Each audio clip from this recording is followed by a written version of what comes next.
இன்றைக்கி நான் என்னுடைய பூஜை அறையில் என்னென்னலாம் யூஸ் பண்ணுவேன் அப்படிங்கிறத உங்களோட நான் ஷேர் பண்ணியிருக்கேன். எனக்கு கொஞ்சம் கோல்டாக இருக்குது. அடிக்கிற வெயிலுக்கு பாருங்கள், சம்மர்லேயும் இந்த மாதிரி எல்லாம் கோல்டு பிடிச்சிருக்கேன். ஆல்ரெடி எனக்கு சைனஸ் இருக்குது, அதனால தான் இந்த மாதிரி.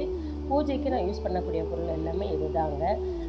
இப்போ வந்து ரீசெண்டாக தான் நான் இந்தமாரி வாங்கிடுறது. இந்த பஞ்சகவ்ய சாம்பிராணி வந்து வாங்கிக்கோங்க. ஏன்னா புகையும் அந்த அளவுக்கு இல்லாமல் இருக்குது, நல்ல ஒரு மனமாக இருக்குது. ஏன்னா மாட்டு சாணத்தால் செய்கிறது இல்லைங்களா, ரொம்ப ரொம்ப நல்லா இருக்குது. ட்ரை பண்ணி பாருங்கள். அதே மாதிரி ஜவ்வாது பொடியும் வாங்கியிருக்கேன், லிக்விடாகவும் வாங்கியிருக்கேன். ஏன்னா சான்ஸே இல்லை, ஒரு வீடு ஃபுல்லாக பாசிட்டிவாக இருக்கும், நறுமணமாக இருக்கணும். இதை கண்டிப்பாக நீங்கள் யூஸ் பண்ணி பாருங்கள். அவ்வளோ ஒரு நல்ல ஒரு வாசனையாக இருக்குங்க. நாள் முழுக்க அப்படியே இருக்குது, ஒன்றுமே இல்லைங்க. பேசாமல் நாட்டு மருந்து கடையை வச்சு செட்டில் ஆகிடலாம் போல் இருக்குது. ஏன்னா இவ்வளோ தாங்க வாங்கியிருக்கேன். அது மட்டுமே 420 ருபீஸ் ஆகிடுச்சு.